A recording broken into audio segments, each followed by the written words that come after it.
finalizar depois, né? Bom dia a todos, bom dia, boa tarde, boa noite, né? Como se diz, que ninguém sabe quando é que a gente vai ver o vídeo, né? Bom, gente, a gente hoje vamos agradecer a Deus a oportunidade de estarmos aqui mais uma vez, apesar da chuva, apesar do momento que a gente está vivendo nas terras recifenses. Estamos aqui estudando a nossa doutrina. E hoje nós vamos estudar um pouco aí o roteiro 11, que fala sobre Estevão, o primeiro mártir do cristianismo. E é interessante a gente começar a ver esse estudo aprofundado da doutrina, porque ele vai nos colocando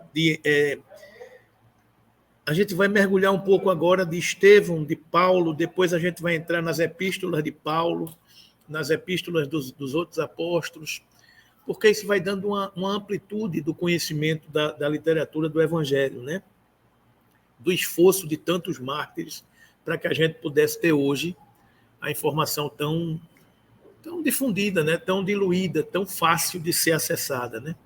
Então vamos entender um pouco. Quem leu o livro Paulo Estevão, como Cleusa leu recentemente, né? A gente vai estar com essa informação fresquinha na cabeça. Eu costumo dizer que esse é um dos livros mais lindos que eu já li na literatura espírita. É um romance espírita, da série de romances espíritas de Emmanuel, mas ele traz a essência do cristianismo primitivo, né? Ele traz, você mergulha no momento que estava sendo difundido o cristianismo, né? As lutas intensas, as dificuldades, as ebulições, e é um pouco isso que a gente vai estudar nesse dia de hoje, se der tempo, na próxima semana, talvez. Bom, Estevão, esse nome é conhecido de muita gente, né? Dados biográficos de Estevão, é o que tem lá em cima que está fraquinho, mas é os dados biográficos de Estevão. Na verdade, Estevão, ele passou a se chamar Estevão a partir de um rebatizar, quando ele esteve com Paulo, com Pedro, a gente vai ver mais adiante. Boa parte dessas informações que a gente vai conversar hoje estão no livro Paulo e Estevão, pelo Espírito de Emmanuel, psicografia de Chico Xavier, né? Então, o nome de Estevão, na verdade, era Gesiel, era o nome de batismo dele. Ele era um judeu helenista, nascido na cidade de Corinto, província de Acaia, dominada pelos romanos. Estevão foi o nome adotado por Gesiel quando se converteu ao cristianismo. Essa que é essa informação aí. Na verdade, ele chamava-se Gesiel. Ele era filho de Joquedebe e irmão de Abigail, né, a futura noiva de Saulo de Tarso. A gente ouve muito falar de Paulo e Abigail, Saulo e Abigail. Então, Gesiel era irmão de Abigail, filho de Joquedebe. Então, no ano de 34, os judeus que viviam em Corinto, cidade incorporada ao Império Romano, sofreram a atormentada perseguição conduzida pelo pré-cônsul Licínio Minúcio, preposto de César, na província de Acaia, que culminou com o assassinato de Joquedebe. O que é isso? Os romanos, que dominavam aquela região de Acaia, eles começaram a tomar as terras dos judeus que estavam morando lá. E o pai dele, Joquedebe, tinha uma terra onde eles plantavam, onde eles viviam. E nessa perseguição, esse pré-cônsul de Roma, em Acaia, Corinto, Licínio Minúcio, quis tomar as terras de Joquedebe.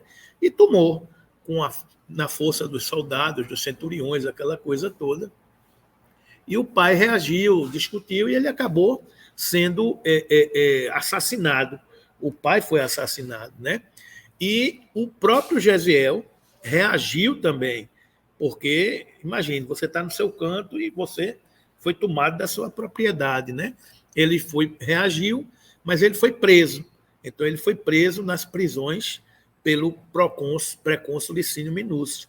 Então, foi encaminhado na prisão, ele foi encaminhado a trabalho forçado nas galés romanas.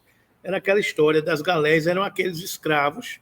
Ele foi escravizado, porque ele foi preso, e ele passou a ser escravo nas galés. As galés era aquela região que fica embaixo dos navios, que eles iam remando naqueles navios que faziam aqueles transportes. Então, Gesiel ele era um trabalhador, era um cara que conhecia profundamente o Velho Testamento, ele era judeu, então ele pregava muito bem. Então, mesmo assim, ele foi colocado como escravo e foi remar nas galés, né? E a Abigail, a sua irmã, fugiu para Jerusalém. Ou seja, ela foi morar na casa do casal Zacarias e Ruth, que era um casal que é conhecido na história do Evangelho, Zacarias e Ruth, que passaram a adotá-la como uma filha. Então ela foi morar na casa desse casal, no caminho de Jerusalém para Jericó, uma casa que eles moravam lá, e o irmão tornou-se escravo e o pai morreu. Ou seja, houve uma verdadeira confusão na família de Gesiel, né? Então ele escravo, ele foi nas galés, ele foi trabalhando lá, e quando ele estava em uma dessas galés, em uma dessas viagens, um romano chamado Sérgio Paulo adoeceu, uma certa peste que tinha lá, naquelas épocas tinham algumas viroses que aconteciam naquela época, mas como ninguém sabia, era uma peste. E eles era um romano nobre que estavam na viagem, e como eles queriam alguém que cuidasse desse romano, eles identificaram nas galés um escravo que fosse educado, que tivesse condições de tomar conta desse romano. E esse rapaz que teve condições de tomar conta desse romano foi Gesiel. Então eles pegaram Gesiel para Gesiel tomar conta do romano. E aí ele tomou conta do romano, e como ele pegou aquela virose, ele ficou isolado, ficou em quarentena, digamos assim, dos demais tripulantes da embarcação, e Gesiel ficou com ele, tomando conta. Eu sei que ele cuidou do romano, e o romano, que era uma pessoa boa, né, um homem generoso, ficou muito grato ao trabalho de Gesiel e o libertou, mesmo ele contraindo também a virose. Ele também contraiu a virose, mas ele o libertou. Então, o que é que ele fez? Como ele também estava com a virose, ele botou ele num barquinho e disse: vai embora, você está livre. Então, libertou ele no meio do mar, digamos assim, perto de alguma costa, alguma coisa desse tipo. E ele livre, mas com a doença, foi embora. Né? O Gesiel foi embora. Então, libertado do serviço forçado pelo generoso romano Sérgio Paulo, Gesiel chega extremamente enfermo a Jerusalém. Ele foi achado pelos apóstolos na praia. Ele já semi-morto ali, né? Exaurido da sua condição física. E foi acolhido, levado para a Casa do Caminho, que era a casa que Simão Pedro havia fundado com os outros apóstolos, após a morte, a crucificação de Jesus. Né? Então, ele foi acolhido por Pedro e pelos apóstolos nessa Casa do Caminho. E lá ele recebeu o amparo que necessitava e começou a conversar com o apóstolo Pedro, que se tornou um verdadeiro amigo e que lhe prestou esclarecimentos a respeito de Jesus e da sua iluminada mensagem de amor. Como ele era tido como um escravo, que podia estar sendo identificado como um fugitivo, ele precisou trocar de nome. Aí foi aí que Pedro e os apóstolos disseram: não, a partir de hoje você vai ser rebatizado e nós vamos lhe chamar de Estevão. Né? Então, o que é que acontece? A partir daquele momento, não existia mais Gesiel, o judeu Gesiel, e converteu-se o cristão Estevão, porque começou a tomar conhecimento da doutrina cristã através dos apóstolos. Então, nascia ali esse primeiro mártir do cristianismo, Estevão, batizado na Casa do Caminho pelos apóstolos. Né? Enquanto isso, a sua irmã exercia uma verdadeira busca, uma peregrinação, para tentar localizar o seu irmão, onde ele está, e começou a procurar. Nesse interim, o Saulo de Tarso, que era um candidato a ser o chefe da igreja de Jerusalém, visitando Zacarias e Ruth, conhece Abigail. que é a sua irmã, né? Irmã de Jesiel. E ele se apaixona por Abigail. E os dois se apaixonam, começam a ter um romance, começam a se enamorar, e Abigail pede a Saulo, que é um poderoso da igreja de Jerusalém, que tenta encontrar o irmão dela. E aí ele começa também a procurar informações de Jesiel, né? Porque para eles era Jesiel, ele sabia apenas que ele tinha ido numa embarcação, numa galé, e não tinha mais informações, né? Então eles, imagina, naquela época você está procurando alguém viajando de navio, é uma coisa muito mais difícil, né? Então Abigail procurando Jesiel, Jesiel rebatizado como Estevão vivendo em Jerusalém com os apóstolos, né? A partir desse momento, Estevão absorveu-se no estudo dos ensinos do Cristo, participando da difusão da mensagem da Boa Nova na modesta moradia da Casa do Caminho, cujos serviços de alimentação, enfermagem e semeadura da palavra cresciam celeremente, né? Então você veja, a Casa do Caminho era uma casa que hospedavam todos aqueles que seguiam o cristianismo. Então eles forneciam alimento, moradia, um pouco isso que a gente faz aqui. Não faz moradia, mas a gente ajuda muita gente com alimentos, com tudo isso. Então você vê, também com o Divaldo, né? Então você vê alguns trabalhadores aqui que trabalham na casa, na instituição, também recebem. A gente não apenas ajuda aquelas pessoas que a gente não conhece, que estão longe. A gente também ajuda aqueles que são trabalhadores da casa e que por algum momento estejam passando por dificuldade e que a casa acaba acolhendo essas almas para serem ajudadas. Porque esse é o sentido da fraternidade, do amor ao próximo. Não tem sentido a gente estar aqui servindo somente ao próximo se a gente está passando necessidades em casa, né? Então aqui a gente se acolhe o pão e o espírito, né? A gente está tentando ajudar das duas maneiras, né? Então Jesiel, Estevão, era acolhido na casa desse caminho porque não tinha para onde ir. Então ele ficava nessa condição na casa do caminho e estudando o cristianismo. Como ele era um profundo conhecedor do Velho Testamento, ele fazia muito bem as pregações, fazendo o paralelo. Ouvistes o que foi dito, o Velho Testamento, e fazia a ponte com a mensagem de amor do Cristo, que teve a sua essência pela caridade, que ele começava a vivenciar. Porque muitos dos trabalhadores do Cristo acolhiam os judeus que eram escorraçados, eram enxotados dos templos vaidosos de Jerusalém. Então, ali eles acolhiam os velhos, os mendigos, os estropiados, os doentes, que eram pessoas que necessitavam do amor do Cristo, que o Cristo nos ensinou, não é? Estevão foi um dos mais destacados cristãos nos primeiros tempos da edificação cristã, um espírito cheio de graça e de poder que operava prodígios e grandes sinais entre o povo. Aqui já está nos Atos dos Apóstolos, que é um dos livros do Evangelho, que a gente viu que existe, e que ele narra a vida e a obra dos apóstolos, né? Então, aqui ele está citando Estevão nos Atos dos Apóstolos. Então, o que é que acontece?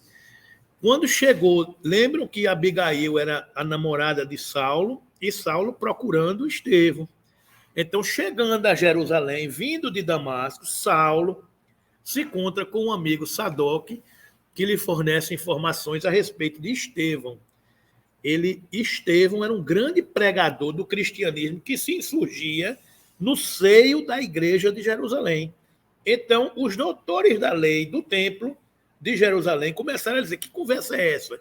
Esse pessoal está arregimentando muitos rebanhos, está falando em nome de um Deus que não é o nosso Deus, está falando em nome de um Messias, de um profeta que nasceu numa manjedoura. Ele não é o rei dos judeus, eles são impostores, eles estão blasfemando. Então começaram a criar essa dificuldade de perseguição aos cristãos, né? Então, como ele era um candidato a ser chefe da igreja de Jerusalém, Sadoc lhe fornece informações a respeito desse novo pregador que estava arregimentando muita gente para ouvir a sua pregação, as suas palestras, né? e lhe fornece informações a respeito de Estevão e o efeito que provocava nas pessoas. Ele não sabia em momento nenhum. Em momento nenhum ele sabia. Em momento nenhum Saulo sabia, né? Tempos depois, num sábado, Sadoc e Saulo se dirigem até a humilde igreja de Jerusalém para ouvirem a pregação de Estevão. Ele mesmo vai ouvir a pregação de Estevão. Saulo vai ouvir a palestra de Estevão, né? A despeito de ter ficado impressionado com a pregação de Estevão, Saulo interpela o expositor por meio de ríspida conversa, na tentativa de desacreditá-lo perante a Assembleia. Estevão, porém, manteve-se sereno, respondendo com gentileza e firmeza aos apartes do doutor da lei. Ou seja, ele foi questionado diante da plateia a respeito daquela nova informação, daquela boa nova do evangelho que ele trazia da mensagem do Cristo, né? Que mensagem do Cristo era essa que ele estudava? Pedro passou para ele alguns escritos, lembra que não tinha livro, não tinha nada disso, ele contava as coisas do Cristo e ele passou alguns escritos de Levi, que vem a ser o evangelista Mateus, né? Então ele passou algumas informações para que Estevão, Gesiel, começasse a estudar o que tinha sido dito. Então ele falava disso com bastante eloquência. Além disso, a gente sabe que tem a questão da mediunidade, da inspiração, que ele falava com muita propriedade, não é? Então, nesse momento que Saulo foi vê-lo falar, eles discutiram e Estevão saiu muito sereno, respondia as coisas que eram questionadas, né? Desse momento em diante, destacam-se nas sinagogas os debates religiosos, nas sinagogas. Então, ele ia para dentro das sinagogas debater a religião entre Saulo, o orgulhoso fariseu, e Estevão, o iluminado cristão. Ou seja, então eles começam... Saulo era um eminente pregador também do judaísmo. E tanto é que ele era o candidato a ser o chefe da igreja de Jerusalém. Então eles debatiam dentro das sinagogas, não é? Inconformado com as serenas proposições de Estevão, Saulo perturbou-se e, deixando levar-se pelo orgulho, denunciou Estevão ao Sinédrio, onde montou um ardiloso esquema de condenação com apoio de amigos. Ou seja, julgou Estevão e disse: você vai ser condenado, você é um herege que está indo contra a igreja de Jerusalém. E a igreja tinha esse poder de mandar executar essas pessoas que eram tidas como condenados. Durante o julgamento, a defesa de Estevão no Sinédrio foi brilhante, revelando a grandeza de seu espírito. Teve a oportunidade também de demonstrar o domínio que possuía das Escrituras, discursando com serenidade e segurança. Isso também está nos Atos dos Apóstolos.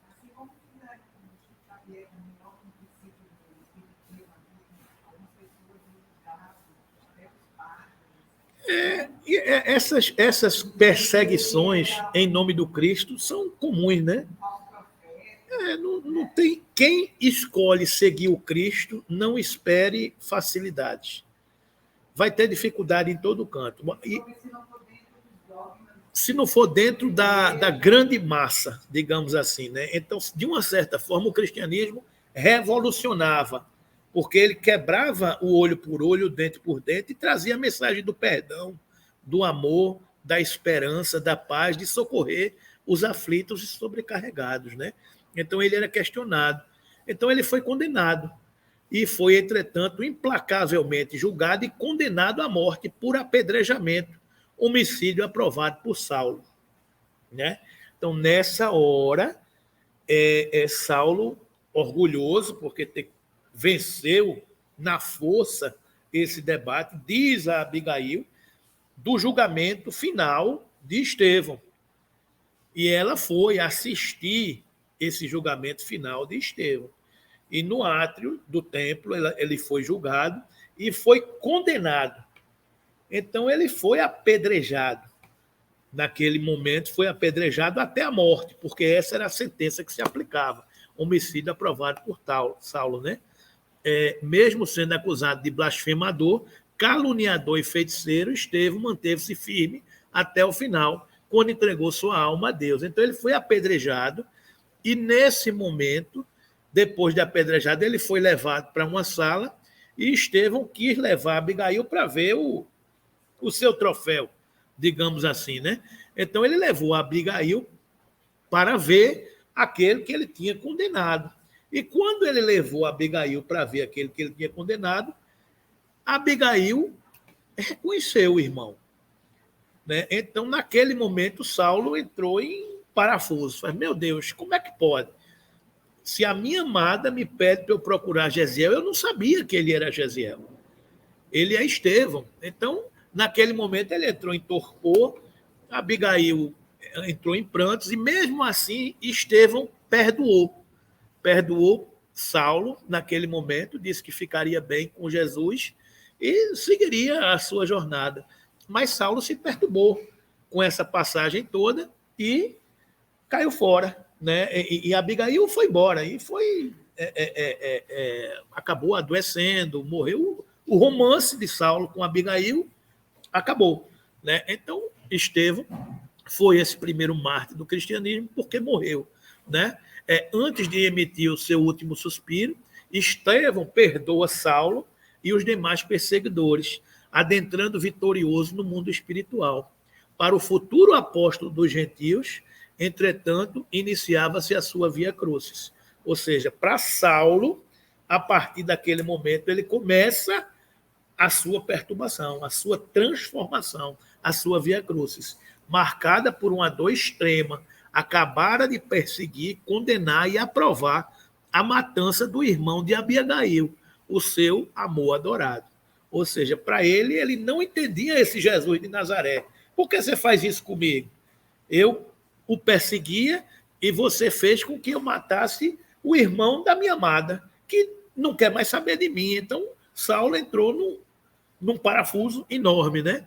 Compreendeu assim que os seus sonhos conjugais e familiares estavam definitivamente comprometidos. Não tenho mais o amor da minha amada, né? Então, aí começa essa história de Saulo, né? Que ele começa a se converter nessa grande história. Então, aqui a gente entende a tarefa do apóstolo Estevão de ser um dos primeiros mártires do cristianismo, despertando, digamos assim, a tarefa desse grande apóstolo que a gente vai começar a estudar, que foi Paulo, transformado de Saulo em Paulo, né? Então, aqui começa a verdadeira perseguição, a conversão e missão de Saulo para Paulo de Tarso, né?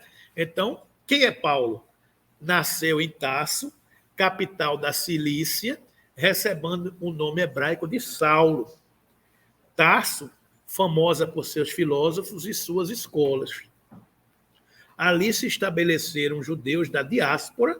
Diáspora é aquele movimento dos judeus saírem de Jerusalém e saírem para o mundo, né? Então, a diáspora é esse movimento de que todos perseguidos, judeu para todo canto, né?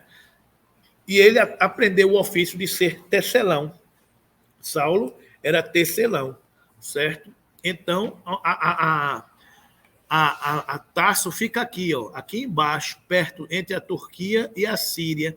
É aqui que ela está localizada, perto de Éfeso, de Chipre, é perto aqui, isso aqui, esse mapa antigo, é um mapa antigo. Se você vê hoje a Itália, isso está tudo misturado aqui, ó. Aqui a bota romana, tá vendo aqui a Itália, Roma, Sicília, tá vendo? Aqui a Espanha, a Gália. Então, Tarso é aqui, ó, é junto da Grécia, porque está aqui as ilhas gregas de Chipre, Tiro, Judéia, tal. Então ele é aqui. Tarso é aqui, lá na Grécia, lá na ponta da Europa, no lado oriental da Europa, né? Então, é aqui essa região em ebulição, que até hoje vive em ebulição, né? Então, foi aqui que ele nasceu, no distrito da Ásia Menor, próximo à Síria, pertencendo à província de Acaia.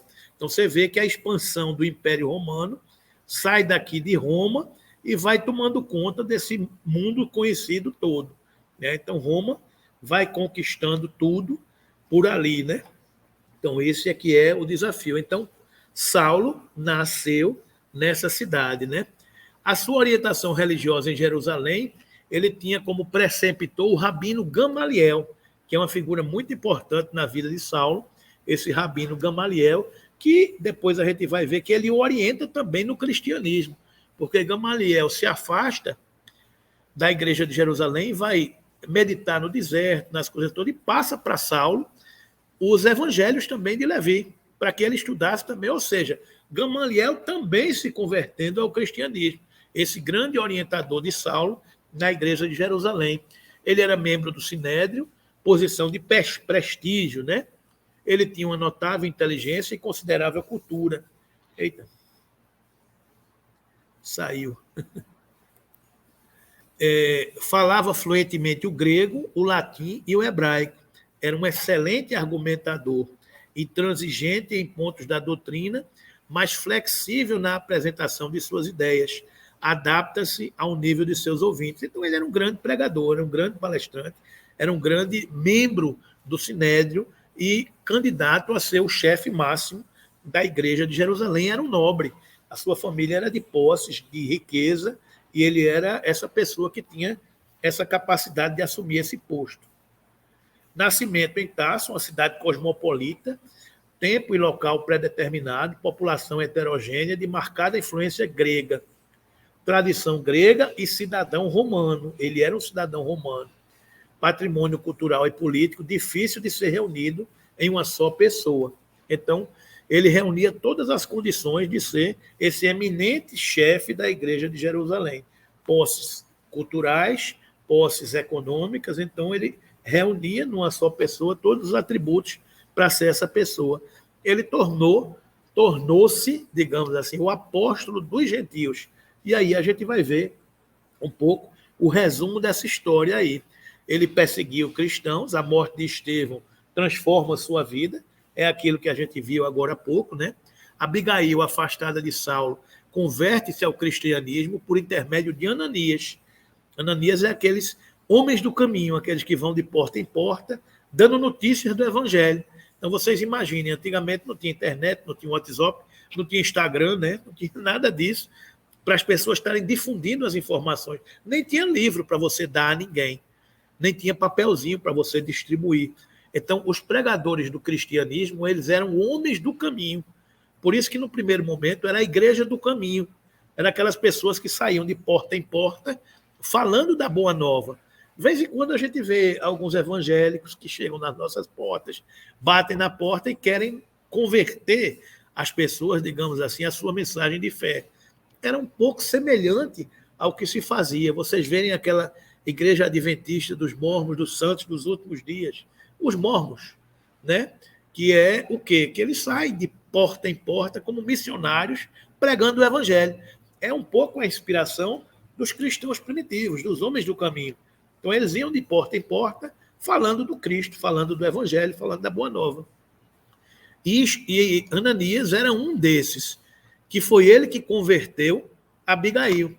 Saulo transfere sua mágoa e revolta para Jesus e seus seguidores, em defesa de Moisés. Ou seja, como Saulo perdeu tudo, digamos assim, ele se transforma, ele diz, agora eu vou pegar tudo que é cristão.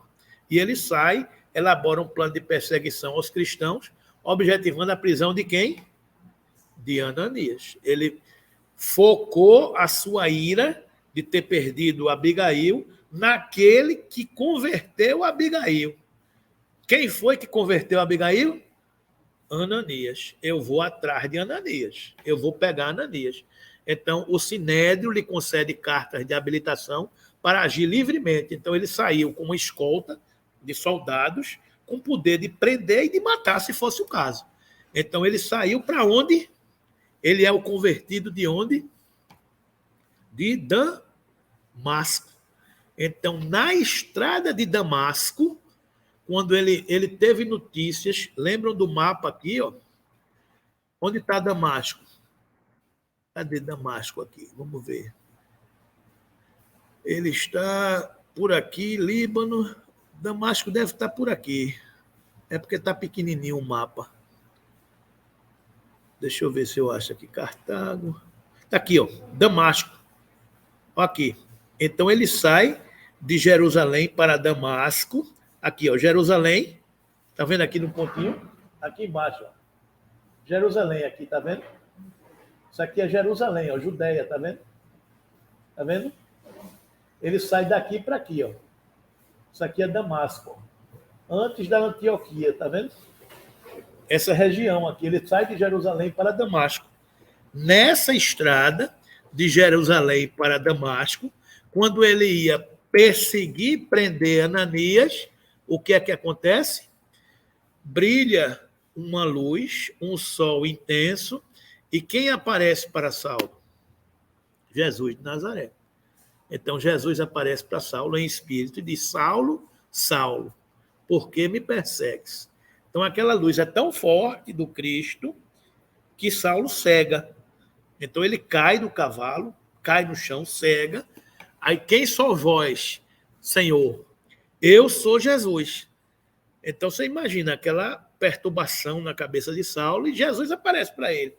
Aí Jesus diz: não recalcitres contra os aguilhões. Ou seja, não insista contra essa perturbação que está na sua cabeça. Ou seja, a lei de amor é maior do que tudo isso. Então não insista, não lute contra isso. O amor vencerá. Senhor, que queres que eu faça? Então nessa hora ele já se converte. Senhor, ele já se coloca diante daquele governador planetário. Senhor, o que queres que eu faça? Ali mesmo, no Santuário Augusto do Espírito, fez o protesto de entregar-se a Jesus para sempre. Então ali, Jesus recomenda que ele procure Ananias, né? Não sei se está dito aqui, em Atos capítulo 9, Jesus envia Ananias a curar Paulo de sua cegueira. O próprio Ananias que ele encontra em Damasco é Ananias que tira as escamas dos olhos de Saulo e o cura da cegueira. É o próprio Ananias que ele ia perseguir para matar, prender e matar, dizendo-lhe ser esse, aquele homem, um vaso escolhido. Ou seja, Paulo, conforme programação do plano espiritual, tinha como missão a tarefa de divulgar a palavra de Jesus. Então, essa história todinha foi para converter Paulo no grande apóstolo dos gentios. Andar esquecido e temporariamente hostil a ela. Ante a figura majestosa de Jesus, prontamente se decide a reassumir seus compromissos espirituais. Então, Saulo assume esse compromisso de pregar o cristianismo e começa a sua luta, né, de apóstolo dos gentios. É o primeiro grande missionário cristão, poderoso elemento da universalização da nova doutrina.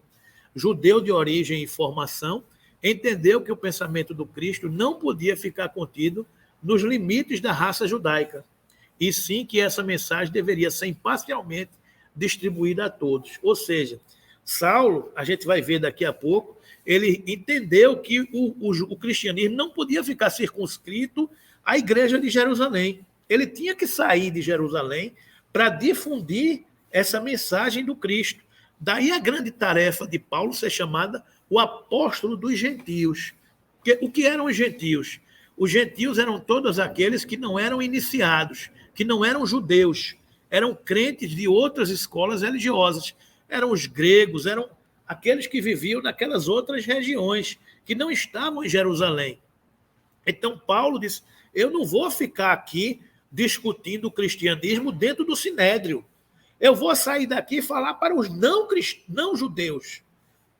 E saiu nas suas famosas viagens de Paulo, que a gente vai estudar nas próximas semanas, as viagens de Paulo, para onde ele foi fundar igrejas, Antioquia, pessoas que trabalharam junto com ele, porque cada lugar que ele passava, ele fundava uma igreja.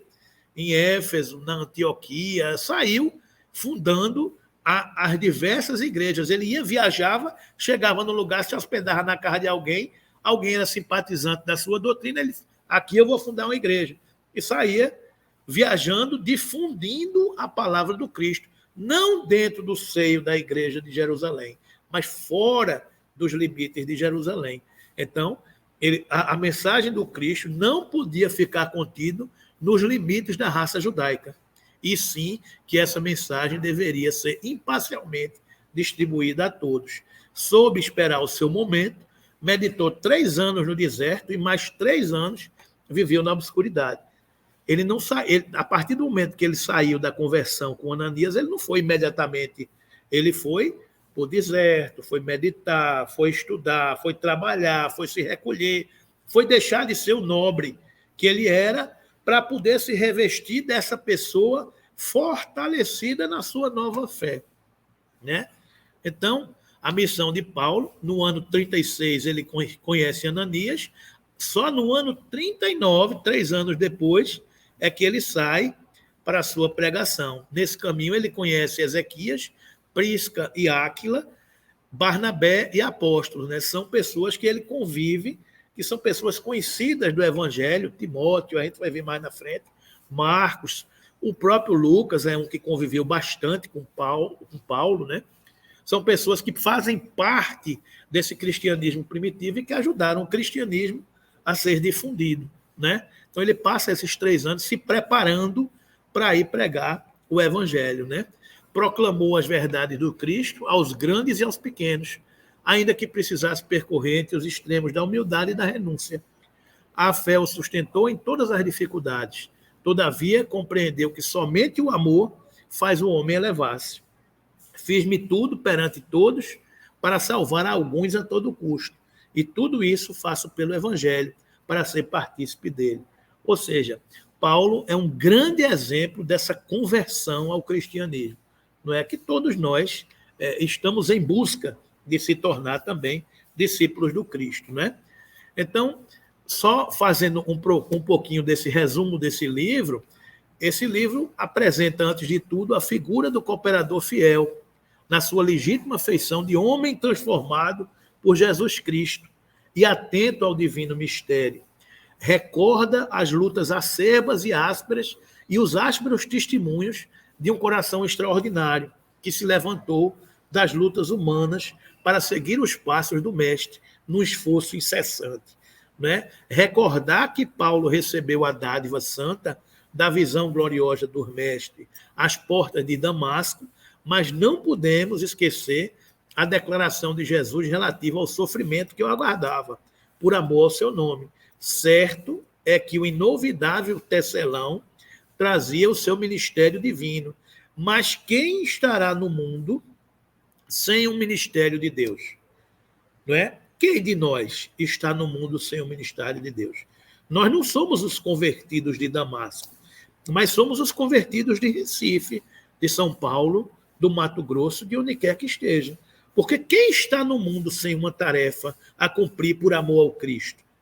Todos nós somos esses missionários. É isso que o Cristo nos explica, nos ensina, né?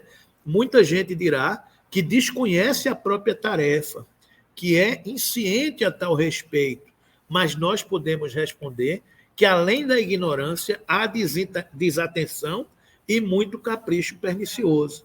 Os mais exigentes advertirão que Paulo recebeu um apelo direto. Ah, mas Paulo conversou com o Cristo. É verdade, Paulo mereceu esse encontro com o Cristo.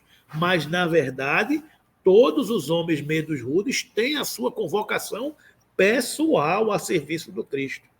Quantas vezes o Cristo não nos fala aos nossos corações? Não diz, não, Vera, suporta, segura a onda, porque você vai vencer. Essa vozinha que está lá no nosso inconsciente, né, Cleusa? Segura, vai dar certo, persiste, a luta é grande, mas a gente vence no final. Então, é essa voz, Rita, que vai falando a cada um de nós e que a gente vai se superando, vai se fortalecendo, encontrando no Cristo essa força para a gente vencer. Pode ser que não seja o Cristo diretamente, mas é o nosso mentor espiritual que se aconselha com o mentor espiritual dele, que chega no Cristo. Então, nessa corrente, o amor chega aos nossos corações de alguma maneira, né? As formas podem variar, mas a essência do apelo é sempre a mesma.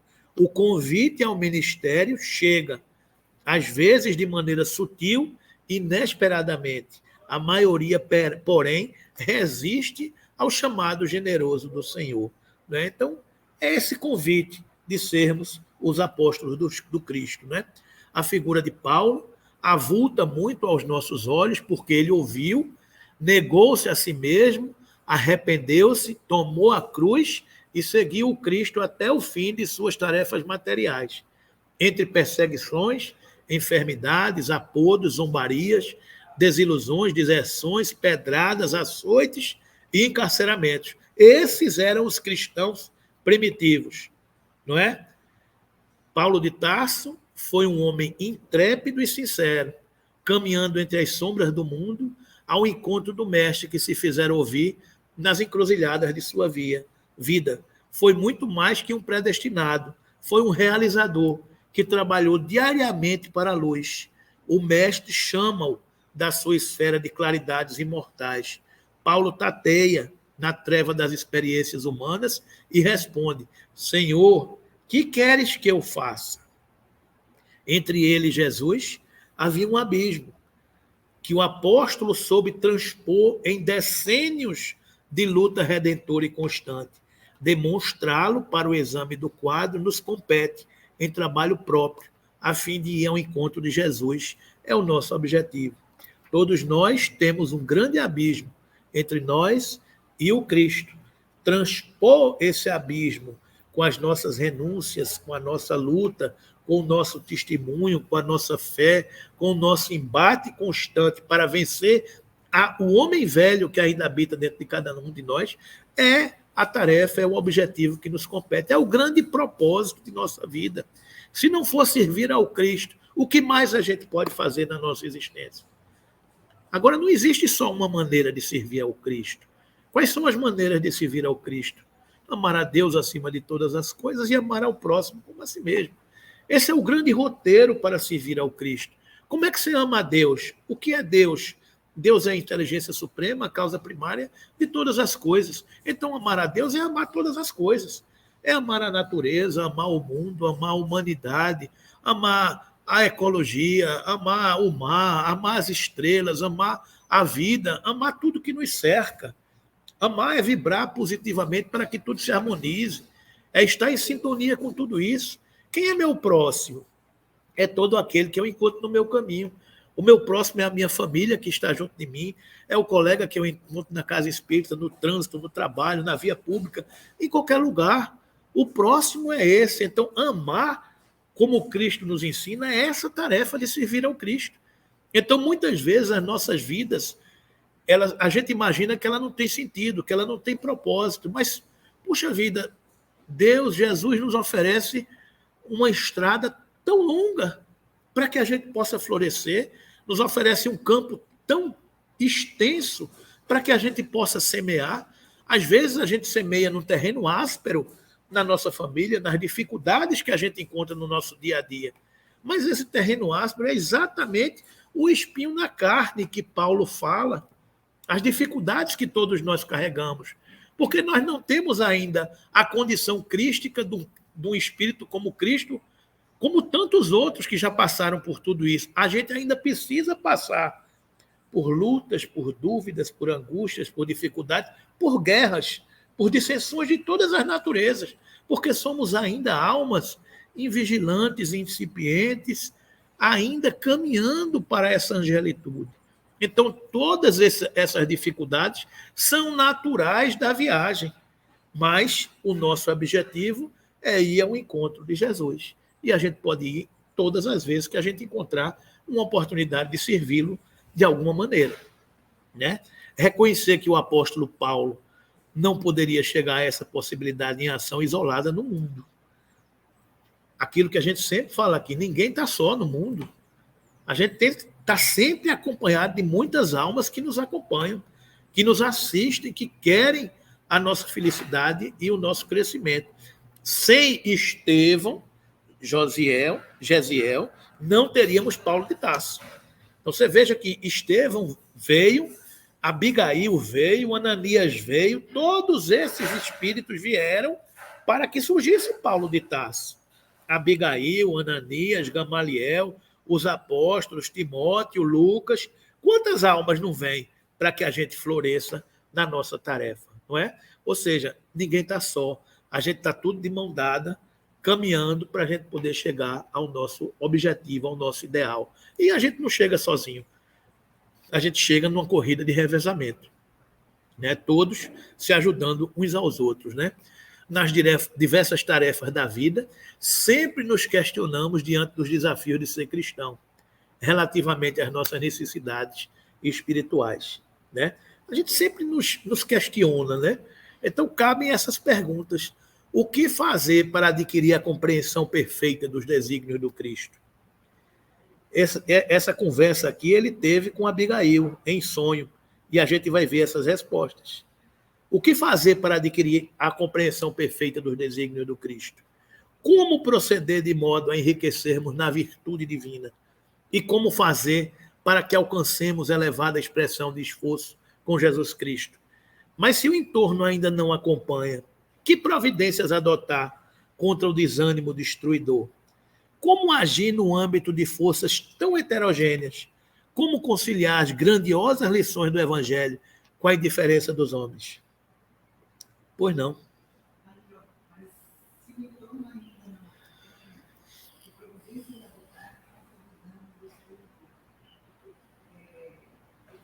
Eu estou vivendo exatamente esse momento aqui, a gente estuda, a gente tem, a gente aprende, mas a dor do outro, né, quando ela é insuportável, que atinge a você, como adotar, né, adotar uma postura para esse desânimo? Eu tenho uma mãe que sofre há 4 anos, está internada, há 3 dias que ela não, sabe assim, ela entrou num transe, há 3, 4 dias que ela não apaga, ela não dorme, só cochilinho, 15, 10 minutos. A gente vê a tensão do corpo dela que encosta. Aí eu falo de não de espírito, eu falo de corpo. Né? Você encosta no tecido dela, treme. Ela tem uns espaços assim, porque ela não consegue apagar. E ela está tomando remédio, ela está hospitalizada, tomando remédio, sendo super pesada. Aí como é que eu vou estar aqui no exame? Dá vontade de você fazer assim junto com ela lá? A resposta é o roteiro de Paulo. O que fazer para adquirir a compreensão perfeita dos desígnios do Cristo? Ele perguntou isso a Abigail. A resposta dela é ama. Como proceder de modo a enriquecermos na virtude divina? E como fazer para que alcancemos elevada expressão de esforço com Jesus Cristo? A resposta é trabalha. Mas se o entorno ainda não acompanha, que providências adotar contra o desânimo destruidor? A resposta é espera. Como agir no âmbito das forças tão heterogêneas? Como conciliar as grandiosas lições do Evangelho com a indiferença dos homens? A resposta é perdoa. Então esse é o roteiro de Saulo, convertido para Paulo, e que a gente deve acompanhar, e que eu não vou entrar hoje, porque ainda tem um bocado de coisa para a gente chegar lá, mas o roteiro é ama, trabalha, espera e perdoa. Esse é o roteiro de Paulo, é o roteiro de Saulo, que era o roteiro de Sueli Caldas Schubert, que ela carregava isso na sua cabeceira, que é o roteiro de cada um de nós para as indagações de todas as nossas vidas. Ama, trabalha, espera e perdoa.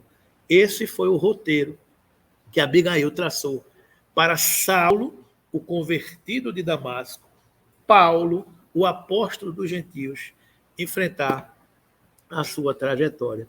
Eu vou parar por aqui, que já são 9h10, porque tem um bocado de coisa para a gente falar ainda um pouco de Saulo. Na próxima semana a gente continua com esse estudo maravilhoso aqui, para a gente estudar esses mártires do cristianismo, né?